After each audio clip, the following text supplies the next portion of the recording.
Somewhere on an offshore platform tonight, a man is eating a green salad. The nearest field that could have grown it is more than 100 miles away. That lettuce left a warehouse well over a week ago. So how does a salad reach the middle of the ocean? And who decided, days before he arrived, that he would be eating it tonight? Start with the distance, because everything else follows from it. A production platform in the Gulf of Mexico can sit 100 miles from the coastline. There is no road, there is no shop, there is no running out of something at 4 in the afternoon and fixing it by 6. A supply boat covers that distance in roughly 12 to 15 hours. That depends on the vessel and on the weather, and the weather has a vote in everything out here. So the platform is not really a building. It is a small town at the end of one slow supply line, and that line runs on a schedule set weeks earlier, which raises a question before we even reach the boat. Who decides what goes on it? Somebody on land is forecasting how many people will be standing on that platform on a given date. That number has a name in the industry. Persons on board. It is not a guess pulled from the air. It comes from crew change schedules, contractor bookings, and planned maintenance work. If a valve overhaul is booked for the 3rd week, the specialists doing it need beds, and they also need breakfast. So the food order is really a headcount forecast wearing a different hat. And forecasts move. A job gets delayed and 12 contractors do not arrive. A job runs long and 12 contractors stay an extra week. Either way, the food was already ordered, already loaded, already at sea. Getting that number wrong in one direction wastes money.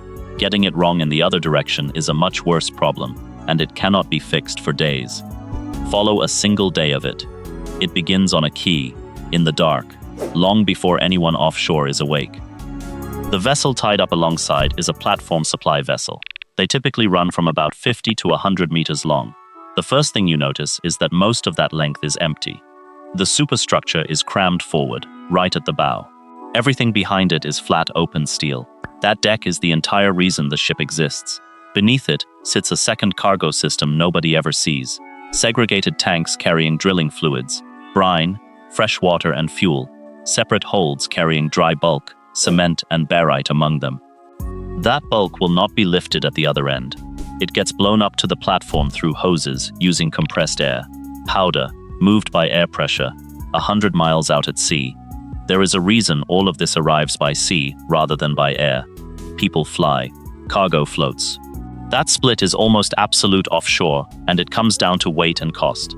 A helicopter carries people, urgent parts and medical cases. It cannot carry 4 weeks of food for 150 people. A single supply boat can carry more in one voyage than a helicopter could move in a month of flying. So the aircraft handles what cannot wait. The boat handles everything else. And almost everything else can wait, because it was planned to. But the load going onto the open deck now is the one that decides what people eat. And it is not loose cargo, it is boxed.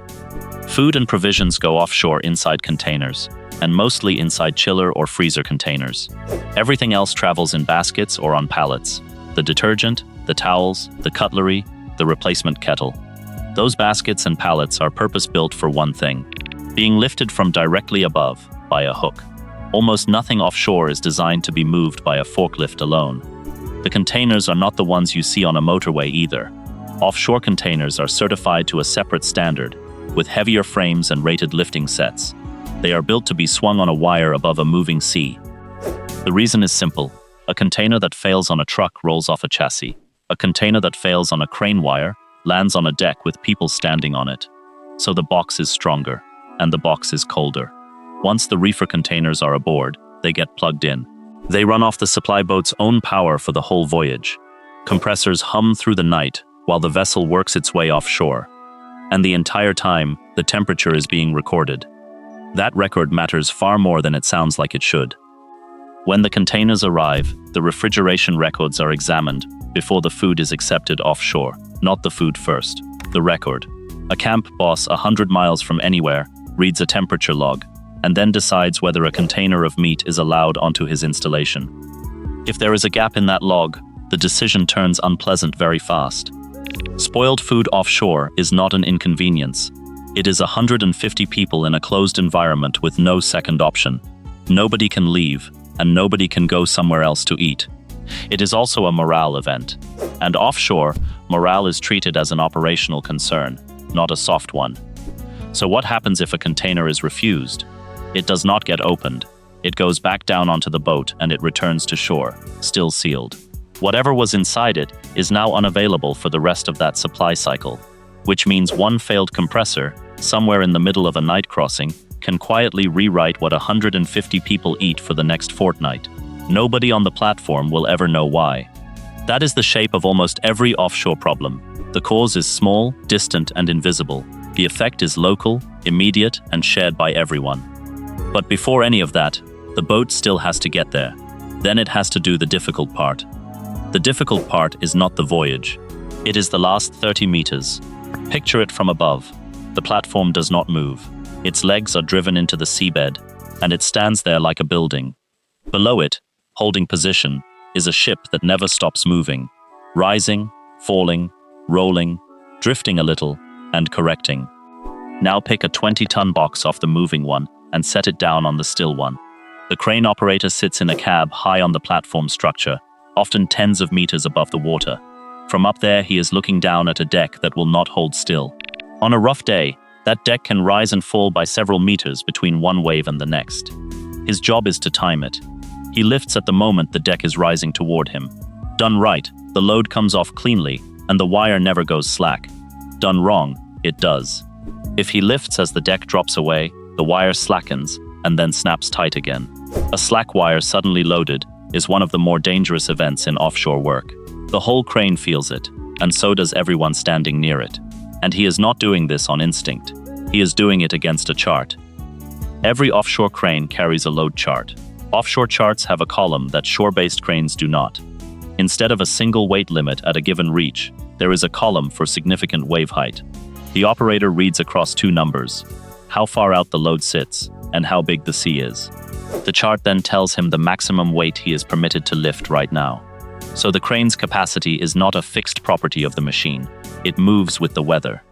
The same crane that could lift a load at breakfast may be forbidden from lifting it by lunchtime. Nothing broke. The sea got bigger, and the chart said no. There is another margin stacked on top of that one. Classification societies publish dynamic load factors to account for wave-induced motion. In moderate seas, a typical factor runs somewhere between 1.1 and 1.3. In plain terms, a 10-ton load can strike the crane like 11 or 13 tons. The engineering simply assumes the sea will cheat, which is why, on some days, the boat travels the whole 100 miles and cannot deliver anything at all. It arrives. It holds position. The sea is above the chart, so it waits. Sometimes for a few hours, sometimes overnight, sometimes until it has to turn for shore, with the food still sitting on its deck.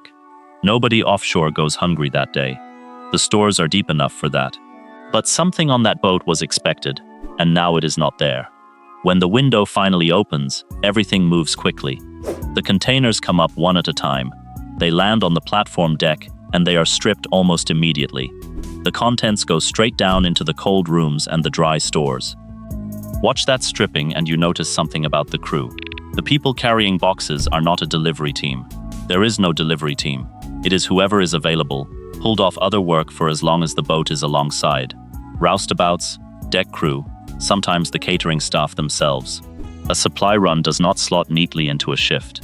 It happens when the sea allows, and everything else moves around it. Which is why a boat arriving at 3 in the morning is a normal event, and why nobody treats it as one. Then the empty containers go back down to the boat. There are two reasons for that, and both are practical. The boat needs those containers for the next run, and deck space on a platform is one of its scarcest resources. A reefer container standing idle on a rig is occupying steel that something else needs. Nothing sits around out here. Food is only part of what comes off that boat. A platform generates its own fresh water, but it still takes deliveries. Fuel for the generators, chemicals for the process side, drilling fluid for the well. Those never touch the crane. They are pumped across through hoses while the vessel holds position, sometimes for hours, in a slow and unglamorous operation that almost nobody films. And every one of those hose connections has the same weather limit problem as the crane. If the boat cannot hold position safely, nothing transfers at all. And while the empties go down, so does everything else that is leaving. This is the half of the supply run almost nobody pictures.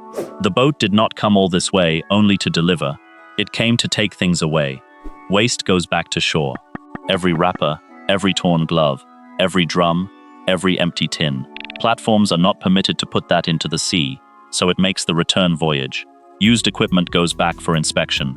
Broken parts go back for repair. The boat that arrived loaded with food departs loaded with rubbish and machinery. Both directions are written down. Everything that crosses that rail, in either direction, exists on a manifest with a signature under it. That paperwork is not bureaucracy for its own sake, though it certainly feels that way at 4 a.m. An offshore installation has to be able to account for what is on it, what chemicals are aboard, in what quantity, in which locker, what waste left, on which boat, on which date. Inspectors ask, insurers ask, and after any incident, the first thing anyone reaches for is the paper trail. So the man signing for a pallet of frozen chicken is doing the same administrative act as the man signing for a drum of solvent. The system does not distinguish. Everything is cargo, and cargo has a record. Meanwhile, below decks, the stores are filling. And this is where a logistics operation turns into something people actually live inside. An offshore galley cannot restock. That single fact changes everything about how it runs. A restaurant on land takes a delivery every morning and can telephone for more at 11.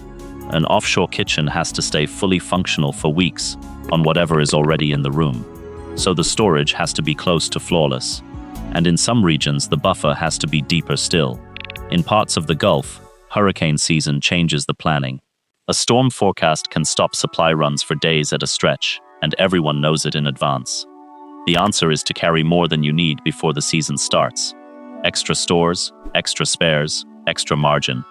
The platform stops trusting the supply line and starts hoarding, quietly, as a matter of policy. Walk-in freezers and chillers that cannot afford downtime.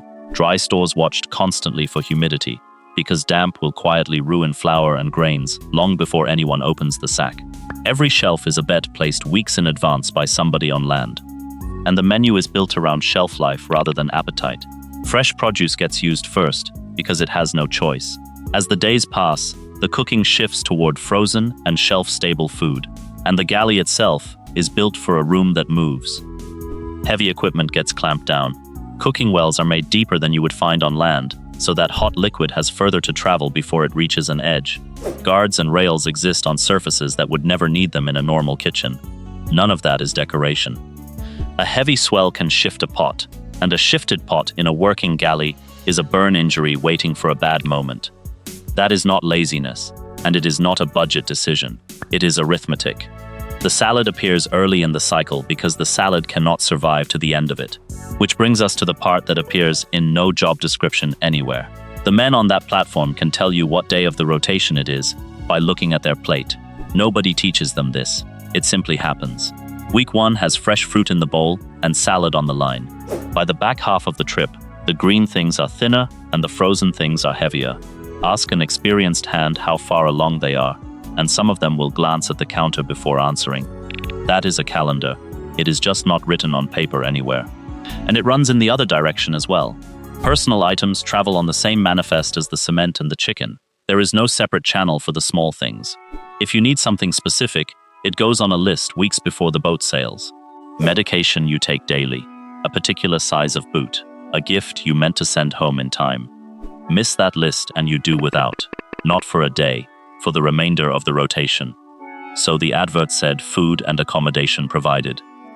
It did not mention that your next 4 weeks of small comforts get decided by a stranger with a clipboard before you ever reach the dock. It did not mention that a weather forecast could quietly delete something you were counting on. It did not mention that you would learn to read a calendar off a dinner plate. A man sits down with a tray, and the food on it was ordered before he was. Every job posting has a headline. This was the fine print. Next, why nobody offshore turns a valve without a signed piece of paper. Subscribe so you catch it.